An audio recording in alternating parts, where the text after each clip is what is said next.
नीतीश का जो पूरा फोकस है वो इंडिविजुअल है, बीजेपी प्लस माइनस नहीं कर रहे हैं वो उनको ये पता है कि नंबर अगर हमारे पास में रहेंगे, नंबर अगर हमारे पास में रहेंगे तो एक रात का खेल है साहब, चुटकी भर में जो है हो जाएगा। नीतीश कुमार के पास में नंबर है, तेजस्वी यादव के पास में नंबर है, खत्म, टाटा बाय बाय, बीजेपी खत्म। इधर से जो है वो केंद्र से अपना समर्थन वापस लिया, उधर जो है सरकार बनी। ये बात मैं आपको बता देता हूं, लालू यादव गठबंधन करेंगे, लालू यादव विपक्ष में बैठ सकते हैं, तेजस्वी को और 5 साल इंतजार करवा सकते हैं लालू यादव, लेकिन लालू यादव ये कभी नहीं करेंगे और गारंटी के साथ कभी नहीं करेंगे। इस बात पर मैं शर्त लगाने वाली बात तो नहीं होती है, लेकिन मतलब बहुत कॉन्फिडेंस के साथ में इस बात को मैं बोल रहा हूं, कभी भी आप ये नहीं देखेंगे कि नीतीश कुमार केंद्र की राजनीति में मोदी के साथ रहें और बिहार में लालू के साथ रहें, ये कभी नहीं होने वाला है। लालू यादव एक झटके में उनको समर्थन दे देंगे, उनको कह देंगे ठीक है आपको बनना आप बनिए, कोई दिक्कत नहीं, लेकिन आपको मोदी जी को वहां पर छोड़ करके आना पड़ेगा। मोदी जी की कुर्सी, उनका सब कुछ छोड़िए साहब, अगर वो आप छोड़ सकते हैं तो फिर आपकी एंट्री हो जाएगी। और लालू यादव जो है वो इस बात को भी आप मान करके चलिए, लालू यादव वो अभी भी ना कुछ करते हुए भी बहुत कुछ कर रहे हैं। नीतीश को भी ये पता है कि लालू यादव अभी भी क्या जो है वो राजनीतिक सोच है या राजनीतिक ताकत है, अभी भी लालू यादव का ग्राउंड के ऊपर बहुत मजबूत पकड़ भी है। और लालू यादव और उसके साथ में प्लस पॉइंट भी है कि तेजस्वी भी अब लालू यादव के जो है वो बराबर युवाओं के अंदर खास तौर पर उनके वोट खींच करके लेकर के आते हैं।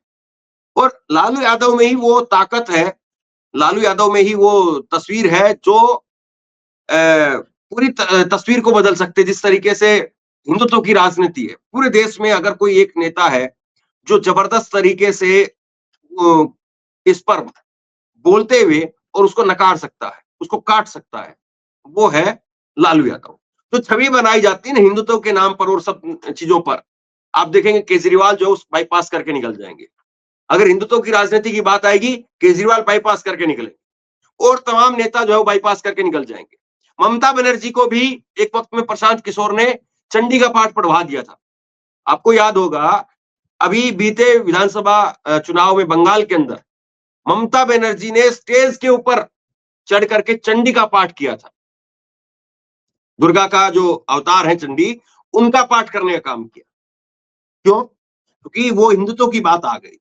अब लालू यादव से कोई करके दिखा दे, लालू यादव से कोई इस प्रकार से जो करवा के दिखा दे, तो फिर हम बताएं कि हाँ भाई वाकई, क्योंकि लालू यादव की जितनी राजनीति हमने देखी है, समझी है, वो बिल्कुल क्लियर, क्रिस्टल क्लियर राजनीति है कि हम 5 साल रह जाएंगे, 10 साल रह जाएंगे, 15 साल रह जाएंगे, बीजेपी के साथ नहीं जाएंगे। दो पार्टियां कम से कम, अगर आप हिंदी पट्टी की बात करेंगे, कांग्रेस वैसे नेशनल पार्टी है, लेकिन कांग्रेस जिसमें राहुल गांधी, बाकी नेता छोड़ सकते हैं मान लीजिए, और दूसरे लालू यादव। मुझे इन दो नेताओं के अलावा और कोई नेता ऐसा नहीं लगता है जो बीजेपी के साथ में चला जाए। तो अभी भी नीतीश कुमार जो है, नीतीश कुमार ये जो कर रहे हैं, आपका सवाल ये है कि प्रेशर पॉलिटिक्स है या वाकई टूट भी संभव है? कि सीधे सीधे तौर पर प्रेशर पॉलिटिक्स है। टूट इस वक्त में नीतीश कुमार टूट का खतरा नहीं ले सकते हैं, टूट का खतरा नीतीश कुमार नहीं ले सकते, क्योंकि टूट से उनका जो थोड़ा बहुत भी कुछ बना है, इमेज पर दिक्कत आ जाएगी। लोकसभा चुनाव में उन्होंने जो थोड़ा बहुत अपने आप को डेंटिंग पेंटिंग किया है कि देखो भाई अभी भी हमको मानते हैं लोग, और आप तो जान ही रहे हैं ना जी, सब लोगों ने तो वोट दिया ही है, 15-12 सीट तो लोगों ने जितावे किया है। तो ये उन्होंने अपना एक बनाया है स्टाइल, अपने आप को जो है वो मॉडिफाई करके, अपने आप को जो है वो डेंटिंग पेंटिंग करके रफू करने का काम किया है। अब दोबारा उसको आप काटेंगे, काटे छाटेंगे तो फिर उसमें दिक्कत हो जाएगी। ये प्रेशर पॉलिटिक्स है नीतीश कुमार की, ये प्रेशर पॉलिटिक्स है। और नीतीश कुमार जो है वो सीधे सीधे सीटों को लेकर के, पहली कंडीशन, दूसरा अपने आप को फ्री हैंड करके।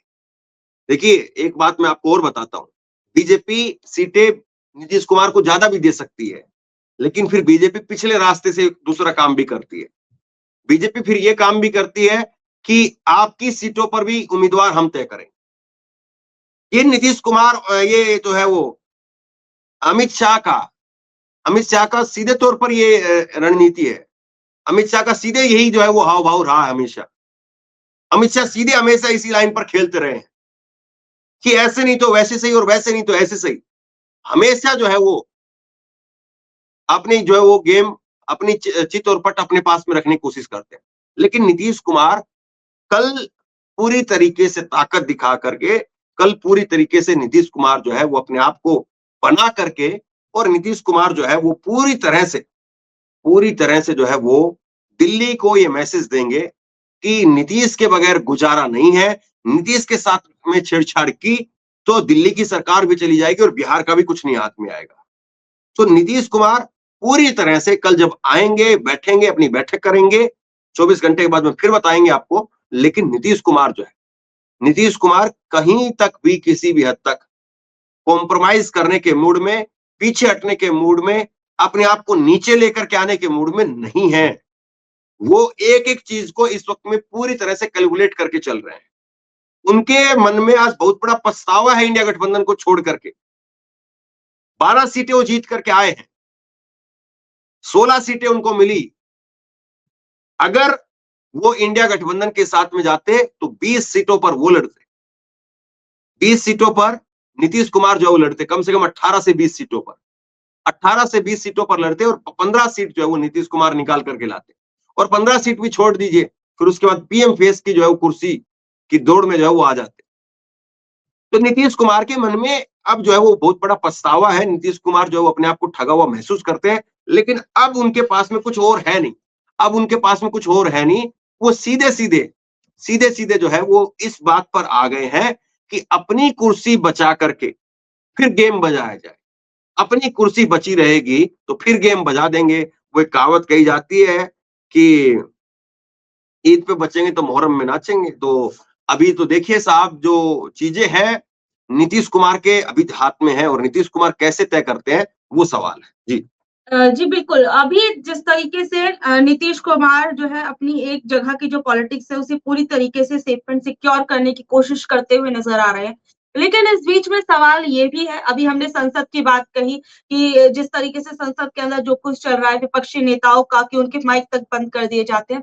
इस बीच में एक बड़ी खबर जो है आज वो निकलकर सामने आई कि झारखंड के जो पूर्व मुख्यमंत्री हैं हेमंत सोरेन, वो रिहा हो चुके हैं, उन्हें जमानत मिल चुकी है।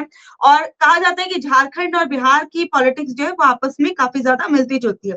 अब जिस तरीके से इंडिया गठबंधन अपने आप को मजबूत करता जा रहा है, एक के बाद एक चीजों को या एक के बाद एक मुद्दों को संसद में जोरदार तरीके से रख रहा है, और ये भी कहीं न कहीं एक इंडिया गठबंधन के पक्ष में ही ये चीज जाएगी। तो ये सारी चीजें क्या नीतीश कुमार के मन में क्या कुछ असर डालेगी? क्या लगता है आपको? देखिए, आप बात कर रही है कि आज हेमंत सोरेन, झारखंड के पूर्व मुख्यमंत्री हेमंत सोरेन की आज रिहाई हुई। आज वो जेल से बाहर आ गए, और उनका जेल से बाहर आने का नीतीश कुमार के ऊपर क्या असर पड़ेगा, ये आपका सवाल है।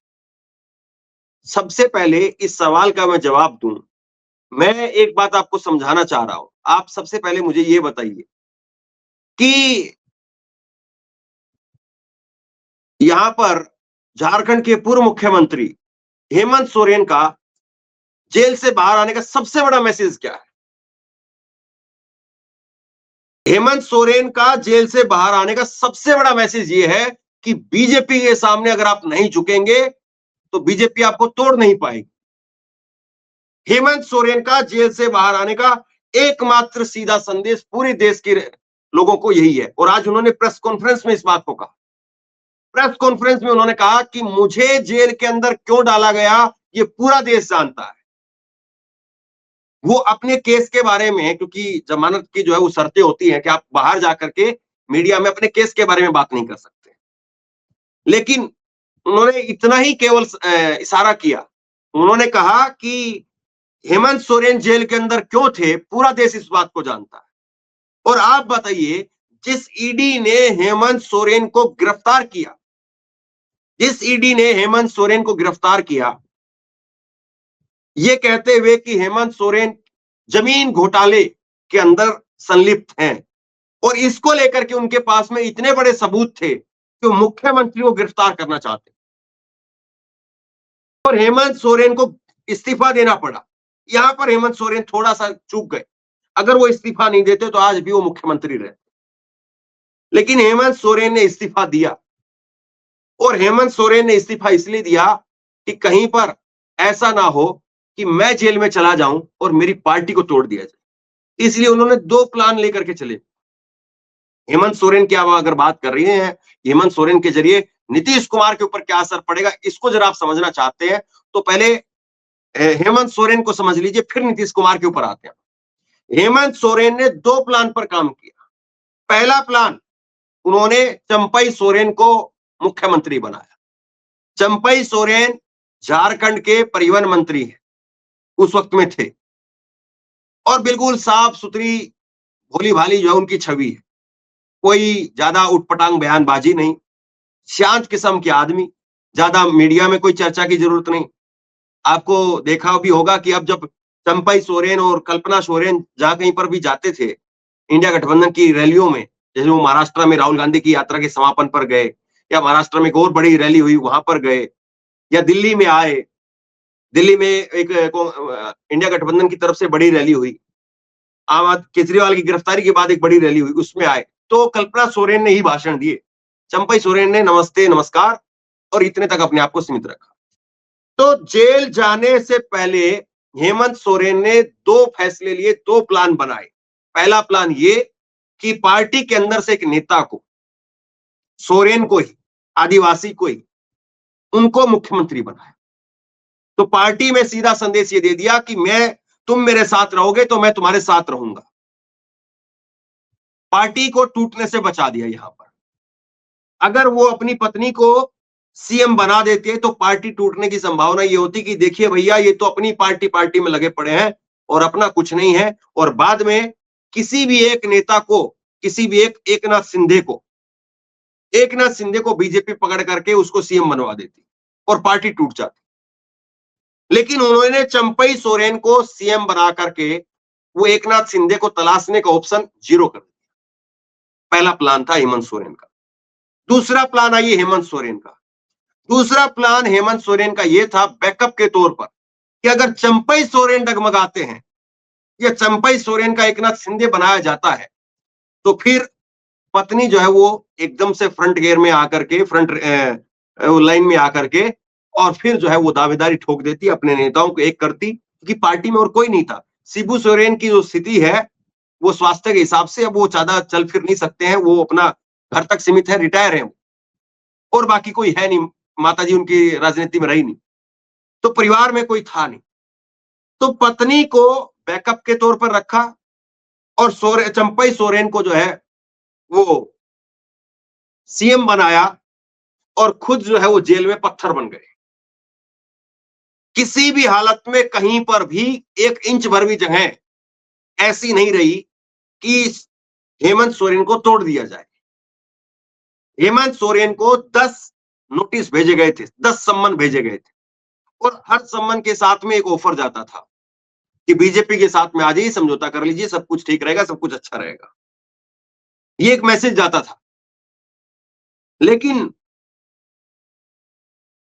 हेमंत सोरेन ने अपने आप को पूरी तरह से पत्थर बना लिया। आदिवासी है, मजबूत है, कोई डर नहीं, कोई किसी प्रकार से हड़बड़ाहट नहीं, किसी को कोई डर नहीं, तो पूरी तरह से अपने आप को पत्थर बना लिया, और हेमंत सोरेन वहां से इंच भर भी नहीं हटे जहां पर वो थे। और आज आखिरकार हेमंत सोरेन की रेगुलर जमानत हुई है। अरविंद केजरीवाल तो एक बार जो जेल से बाहर आए तो कंडीशन के साथ में जेल से बाहर आए थे, लेकिन यहां पर देखिए कि मजबूत चट्टान की तरह से रहने का असर ये हुआ कि हेमंत सोरेन वो पूरी तरह से अब रेगुलर जमानत पर बाहर है। तो अब हेमंत सोरेन ने एक मैसेज दे दिया कि भैया, अगर आप नहीं टूटोगे तो ये आपका कुछ नहीं तोड़ सकते हैं, अगर आप मजबूत हो तो ये लोग पीछे हट जाएंगे। और यही राहुल गांधी ने भी एक वक्त में कहा था कि मोदी को मैंने पढ़ लिया है, मोदी को मैंने पढ़ लिया है, मोदी को मैं अंदर से जान गया हूं, मोदी के सामने अगर तुम खड़े हो जाओगे तो मोदी पीछे हट जाएगा, और अगर मोदी से तुम 2 कदम पीछे हटे तो मोदी आपके ऊपर। ये राहुल गांधी के बयान है, दिल्ली के अंदर एक कार्यक्रम में जो उन्होंने बयान दिया था, मैं उस कार्यक्रम में था। तो ये जो मोदी की पॉलिटिक्स है उसके सामने जो है वो खड़े हो गए और उन्होंने मैसेज दे दिया। अब आप पूछ रही है कि इसका झारखंड का बिहार पर असर क्या पड़ेगा? झारखंड का बिहार पर असर जो है वो ये पड़ रहा है कि नीतीश कुमार थोड़े से जो है वो राजनीति के अंदर थोड़ा सा जो उनका मन है वो थोड़ा सा बच्चा जैसा मन है। वो वैसे पूरे समझदार हैं, पूरे एकदम से हर घाट के पानी पिए सारी बातें हैं, लेकिन कई बार जैसे मैंने कहा ना कि उन्होंने बीजेपी के जो करीबी लोग जो उनको घेर चुके थे उन पर जो है विश्वास कर लिया कि बीजेपी की इतनी सीटें आ रही है। अब ये जो नीतीश कुमार का जो थोड़ा सा मन कच्चा होता था वो कच्चा मन जो है वो आज हेमंत सोरेन ने पक्का कर दिया है। वो हेमंत सोरेन की रिहाई के बाद में पक्का हो गया है। हेमंत सोरेन जो है वो उन्होंने बिहार में भी एक मैसेज दे दिया है। बिहार झारखंड का डीएनए एक ही है, दोनों एक ही जो है वो स्टेट से निकले हुए हैं, तो एक ही राजनीति है, एक ही सब कुछ है। लेकिन जिस तरीके से नीतीश कुमार थोड़ा बीच बीच में इधर उधर हो जाते थे, तो नीतीश कुमार को एक एग्जाम्पल दे दिया है कि अगर मैं लड़ सकता हूं, मैं कर सकता हूं, मेरे को अगर ये नहीं तोड़ पाए तो तुम्हारे पास तो 12 सांसद हैं, तुम तो बिहार की कुर्सी पर बैठे हुए हो, तुम्हारे पास में तो बीजेपी का कोई सीनियर लीडर कोई है भी नहीं जो सीएम फेस हो सके। वहां पर तो बीजेपी की सरकार बन चुकी थी ना, झारखंड में बीजेपी की सरकार रही है, बिहार में आज तक बीजेपी मुख्यमंत्री नहीं बना पाई। तो ये जो है हेमंत सोरेन ने मैसेज दिया है। हेमंत सोरेन ने मैसेज दिया है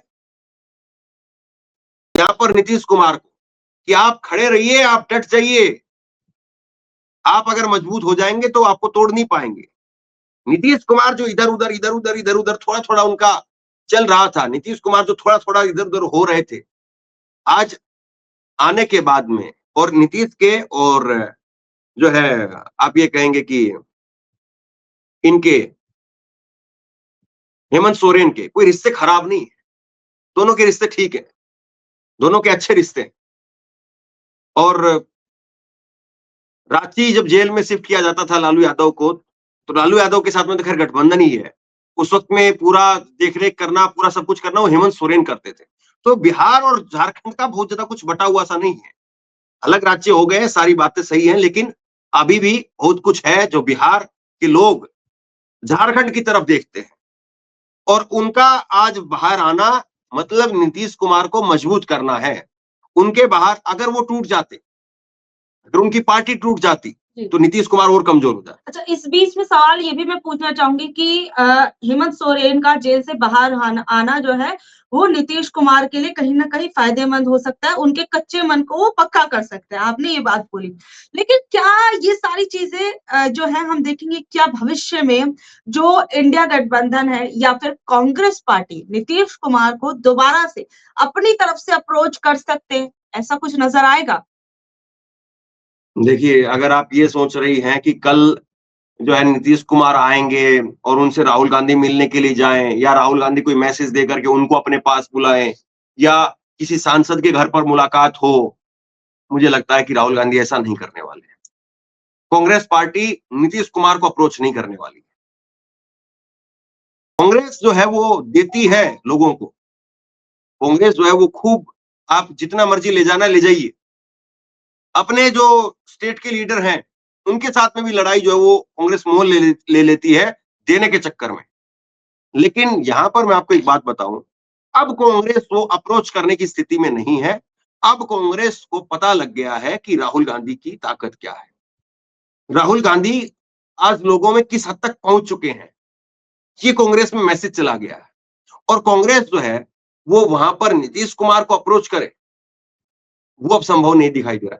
ये बात बिल्कुल सही है कि जिस वक्त में नीतीश कुमार आते थे मल्लिकार्जुन खड़गे के घर पर, तो राहुल गांधी मल्लिकार्जुन खड़गे से पहले खड़े होकर के उनका स्वागत करते थे। ये बात बिल्कुल सही है कि एक वक्त में नीतीश कुमार ने ही और उसके साथ में तेजस्वी यादव और अखिलेश यादव ने मिल करके ममता बनर्जी को कांग्रेस के साथ में बैठवाया, वरना ममता बनर्जी कांग्रेस के साथ में नहीं बैठ रही थी।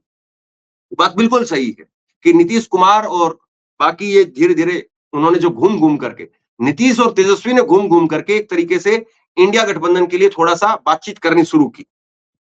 राहुल गांधी अपने अंदाज में लगे रहे। बड़े शानदार तरीके से जो इस गुलदस्ते को बनाया गया है। उन्होंने उनसे कह दिया कि आप कुछ फूल तोड़ करके ले आइए और यहां पर हमारे पास में पूरा सब कुछ है।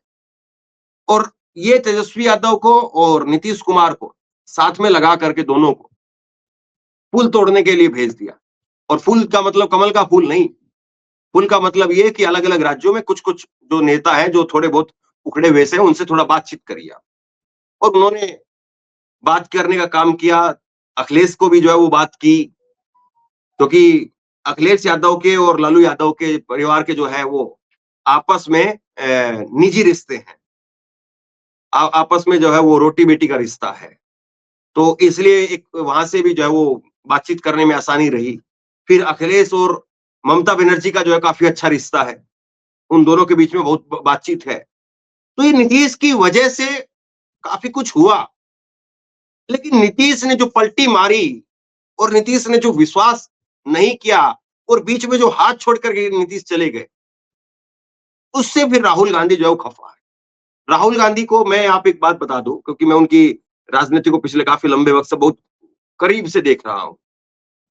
राहुल गांधी एक ऐसे नेता है कि उनके मन में अगर कुछ बात आ गई तो फिर नुकसान कितना भी उठा लें, झुकेंगे नहीं। फिर वो एक तरीके से वो बहुत जिद्दी किस्म के आदमी भी हैं। अगर जिद पकड़ ली किसी ने उनको ये जो टी शर्ट है, टी शर्ट वो पहन करके थोड़ी ना चले थे। राहुल गांधी टी शर्ट पहन करके यात्रा नहीं करने वाले थे। राहुल गांधी ने जब झंडा उठाया था कन्याकुमारी से, तो राहुल गांधी ने कुर्ता पजामा पहन करके झंडा उठाया था। मैं उस यात्रा का गवाह हूं, जब वो झंडा पहला उठाया गया था कन्याकुमारी से, जिस वक्त में मौजूद थे ये आपके तमिलनाडु के मुख्यमंत्री एम के स्टालिन। तो जो झंडा उठाया गया था पहले दिन का, कुर्ते पजामे में झंडा उठाया गया था। लेकिन उसके बाद में जो है उनको पिन कर दिया, राहुल गांधी को चुभा दिया उनको कि वो जब दूसरे दिन टी शर्ट पहन करके आए, तो उस टी शर्ट में यहां पर जो है लेबल था, वो जो कंपनी का ब्रांडेड जो लोगो होता है वो लोगो था यहाँ पर। और उस लोगो को देख करके जो है वो बीजेपी के लोगों ने क्या किया कि उस लोगो को निकाल करके फिर उसकी फोटो सर्च करके और ये टी शर्ट कितने रुपए की है, और वो टी शर्ट का जो है वो कुछ दाम फिर वो चला दिया कि 40,000 रुपए की, ऐसा कुछ जो है वो टी शर्ट चला दी। फिर राहुल गांधी को वो बात चुभ गई और उन्होंने टी शर्ट को फिर पकड़ लिया। नुकसान हुआ उसका बहुत तगड़ा नुकसान हुआ। उसका नुकसान ये हुआ कि वहां पर तो टी शर्ट मस्त लगी, तमिलनाडु से चले तो टी शर्ट अच्छी थी, और तमिलनाडु से और मध्य प्रदेश तक जो टी शर्ट अच्छी रही। लेकिन वहां से और मध्य प्रदेश आते आते मौसम बदल गया था, और मध्य प्रदेश से लेकर के फिर राजस्थान, और राजस्थान से फिर उत्तर प्रदेश, उत्तर प्रदेश से हरियाणा, फिर जो है वो उत्तर प्रदेश, और फिर उसके बाद में पंजाब होते हुए और हिमाचल में भी एक दिन के लिए गए थे। फिर वो यात्रा जब पहुंची पठानकोट के रास्ते जम्मू, कड़ाके की जबरदस्त ठंड। लेकिन राहुल गांधी ने पकड़ लिया था बस कि टी शर्ट कह दिए तो मैं टी शर्ट करके दिखाऊंगा। उन्होंने वो टी शर्ट जो है करके दिखा दी, और कड़ाके की ठंड में -डिग्री टेम्परेचर में भी राहुल गांधी ने उस टी शर्ट को नहीं छोड़ा।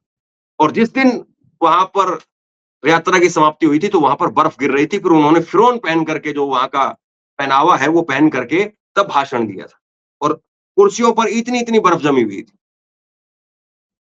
और पहली बर्फबारी थी उस मौसम की। तो आप जो सवाल कर रही है कि राहुल गांधी या कांग्रेस पार्टी की तरफ से नीतीश कुमार को क्या अप्रोच किया जा सकता है, क्योंकि कल वो भी दिल्ली में रहेंगे, नीतीश कुमार भी दिल्ली में रहेंगे, राहुल गांधी तो है ही दिल्ली में। कांग्रेस पार्टी क्या अपने किसी नेता को भेजेगी?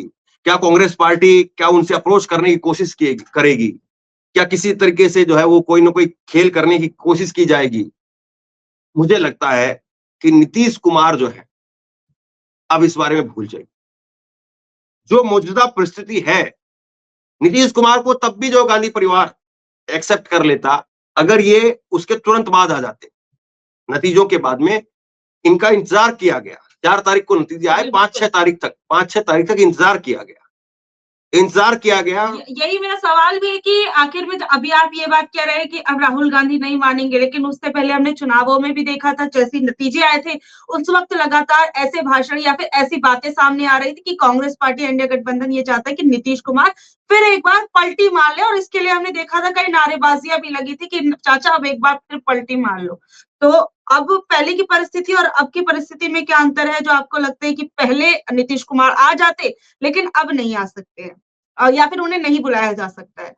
लेकिन नतीजों का जब दिन था 4 तारीख का, तो उस वक्त में कांग्रेस मुख्यालय में एक नारा गूंज रहा था, चाचा पलटी मार जाओ। हर बार अपनी मर्जी से पलटी मारी है, इस बार जनता की मर्जी से पलटी मार जाओ। चाचा पलटी मार जाओ, चाचा वापिस आ जाओ। ये नारा जो है वो कांग्रेस मुख्यालय के अंदर 4 जून को 4 बजे तक गूंजता रहा। जब तक आखिरी नतीजे नहीं आए, ये नारा कांग्रेस मुख्यालय में गूंज रहा था। कांग्रेस मुख्यालय में कोई नारा गूंज रहा है और लगातार गूंज रहा है। 1-2 बार तो हो सकता है कि कोई नारे अपने से लगा दे, उत्साहित कार्यकर्ता आते हैं, अपने आप से जो कुछ समीकरण लगा करके और कर देते हैं। लेकिन शाम को 4 बजे तक ये नारा गूंजता रहा, और शाम को 4 बजे राहुल गांधी, मल्लिकार्जुन खड़गे, प्रियंका गांधी, सोनिया गांधी, केसी वेणुगोपाल, ये तमाम नेता आते हैं, कांग्रेस के तमाम बड़े नेता आते हैं, और फिर उसके बाद में प्रेस कॉन्फ्रेंस होती है कांग्रेस मुख्यालय के अंदर, और उस प्रेस कॉन्फ्रेंस में धन्यवाद दिया गया, सारी बातें कही गई, और जब आखिरी का जो सबसे बड़ा लाख टके का सवाल था कि क्या आप किसी को अप्रोच करेंगे, क्या आप नीतीश कुमार को अप्रोच करेंगे, क्या आप चंद्रबाबू नायडू को अप्रोच करेंगे, तो एक ही जवाब जो है मल्लिकार्जुन खड़गे की तरफ से दिया गया कि हम अभी इंतजार कर रहे हैं, हमारी इंडिया गठबंधन की बैठक होगी तो हम अपने सहयोगियों के साथ में मिल करके बात करके, और जो हमारे नए सहयोगी बन सकते हैं, ये एग्जैक्ट वर्ड मल्लिकार्जुन खड़गे के थे, जो मैं आपको बता रहा हूं, एग्जैक्ट बिल्कुल, जो हमारे नए साथी होंगे उनसे मिलकर के हम बात करके तब आपको बताएं, ये पत्रकारों से उस वक्त में कहा गया। तो नीतीश कुमार के लिए वहां तक तब तक रास्ते खुले हुए थे। नीतीश कुमार तब तक जो है वो वापसी कर सकते थे, लेकिन नीतीश कुमार जो है उसके बाद में भी उन्होंने कोई सिग्नल नहीं दिया, और उसके बाद में इंतजार करने के बाद 2 दिन के बाद में मल्लिकार्जुन खड़गे के घर पर बैठक होती। इंडिया गठबंधन के तमाम नेताओं की मल्लिकार्जुन खड़गे के देर शाम बैठक होती, करीब 2.5-3 घंटे तक ये बैठक चली। तमाम नेता उस बैठक में पहुंचे, अखिलेश यादव, तेजस्वी यादव, बाकी सब नेता उस बैठक में पहुंचे, और उस बैठक में पहुंच करके तमाम नेताओं ने पहुंच करके एक ही स्वर में एक ही बात जो कही कि अभी जो है किसी नेता से बातचीत करने का शायद कोई समय नहीं है, और अभी ये नेता वापसी आने के लिए तैयार भी नहीं। अभी नरेंद्र मोदी जी को यहां पर ऐसे कैसे छोड़ करके हम आएंगे तो फिर नरेंद्र मोदी के वापसी लौटने की संभावनाएं बरकरार रहेंगी। नरेंद्र मोदी को कुर्सी पर बैठा करके ही एक्सपोज करवाया जाए, इन नेताओं के जरिए एक्सपोज करवाया जाए, नीतीश कुमार से ये कहलवाया जाए कि आप जो है वो स्पेशल स्टेटस राज्य का वो दीजिए। यही बात चंद्रबाबू नायडू से बोलवाई जाए, चंद्रबाबू नायडू अपना पैसा मांगेंगे। इन सब चीजों को लेकर के वहां पर उस बैठक में चर्चा हुई, और चर्चा इस बात की हुई कि अभी नरेंद्र मोदी को जो कच्चा फल है उसकी तरीके से मत तोड़िए। नरेंद्र मोदी को उस कुर्सी पर बैठे बैठे पका दीजिए, और पक करके खुद अपने आप वो गिर करके खत्म हो जाएंगे। तो नरेंद्र मोदी को अभी जो है वो इंडिया गठबंधन के अंदर ये फैसला हुआ था उस दिन, और मुझे लगता है कि अभी भी उसी चीज पर या उसी ढर्रे पर जो है वो इंडिया गठबंधन अभी भी है कि वो नरेंद्र मोदी को बीच में जो है वो छेड़ करके कहीं किसी हद तक मुझे नहीं लग रहा है कि उनको कोई सहानुभूति देना चाहता है। या उनको कहीं पर ये शहीद बनने का मौका देना चाहता है कि देखो मेरी तो सरकार तोड़ दी, वरना मैं ये कर सकता था, मैं ये कर सकता था, मैं ये कर सकता था। तो नीतीश कुमार जो है वो उनसे तब बातचीत का दरवाजा ऐसा था कि हम अपने से नहीं जाएंगे, वो आएंगे तो ठीक है, हम दरवाजा खोल करके रहेंगे, लेकिन हम पीले चावल लेकर के उधर नहीं जाने वाले, हम निमंत्रण अब लेकर के नहीं जाएंगे उधर। तो ये अप्रोच की जो सवाल आप पूछ रही है, ये अप्रोच का सवाल मैं आपको बताऊं तो 7 या 8 तारीख को जब बैठक हुई थी मल्लिकार्जुन खड़गे के घर पर, उसी दिन तय हो गया था कि अब कोई भी नेता इंडिया गठबंधन, कांग्रेस तो खैर आप छोड़ दीजिए बात को, कांग्रेस तो इस वक्त में बहुत अपने आप में सबसे बड़ी पार्टी है, राहुल गांधी जो है वो नेता विपक्ष बन चुके हैं, लेकिन अब कोई भी नेता उनसे सीधे चल करके जो है वो, मुझे नहीं लग रहा है कि कोई उनसे बात करने के लिए बहुत ज्यादा तैयार है। हाँ, तो अब कल की बैठक में हम क्या देख सकते हैं? कुछ आप मुझे कुछ पॉइंट जो है मुख्य बिंदु देखिए क्या-क्या हो बिल्कुल सकते बिल्कुल हैं? आप 3-4 चीजें जो मैंने बहुत डिटेल में आपको बताई है, जी, वो 3-4 चीजें कल जो है हम बताएंगे। अभी 8:30 बजे का वक्त हो रहा है, कल 8:30 बजे तक जो है वो स्थिति बिल्कुल साफ हो जाएगी। नीतीश कुमार कहीं टूटने वाले नहीं। नीतीश कुमार जो है वो केंद्र की राजनीति पर भी पॉलिटिक्स नहीं करेंगे, वो प्रेशर नहीं बनाएंगे, जी। वो प्रेशर बनाएंगे सिर्फ स्टेट के लिए, और यही चीजें जो है कल निकल करके सामने आएंगी। ठीक है। तो आप लोगों को हमारा ये जो खास कार्यक्रम था वो किस तरीके का लगा? इतनी लंबी बातचीत हम लोगों ने आपके साथ की और जो भी नए अपडेट्स राजनीति से जुड़े हुए सामने आए वो हमने आपके सामने रखे। तो आप लोगों को कैसा लगा? और साथ ही में आप लोग इस जिस तरीके की नीतीश कुमार दिल्ली आ रहे हैं उसके बाद किस-किस तरीके के राजनीतिक नए आयाम आप देख रहे हैं? वो भी हमें ज़रूर अपनी राय नीचे दिए कमेंट बॉक्स में ज़रूर बताइएगा और ऐसे अपडेट से जुड़े रहने के लिए और इसी तरीके की चीजें देखने के लिए बने रहिए हमारे साथ। और आपके बने रहने की वजह से ही है। देखिए, जितने ज्यादा जो है साथी आप लोग हौसला देंगे, तो खबरें तो मेरे पास में रहेंगी। खबरें तो मेरे पास में, क्योंकि मैं दूसरा कोई काम करना आता ही नहीं है मेरे को। ना मैं जानता हूँ, ना मैं कर सकता हूँ। लेकिन अगर आप लोग जुड़े रहेंगे, आप लोग जो है वो हौसला देते हैं। आज 17-18 हज़ार लोग जो है वो देख रहे थे। तो आप लोग जुड़े रहते हैं, ताकत देते हैं, तो फिर मेहनत करने में हम कहीं पर कोई कसर नहीं छोड़ेंगे। जी। तो बहुत-बहुत धन्यवाद।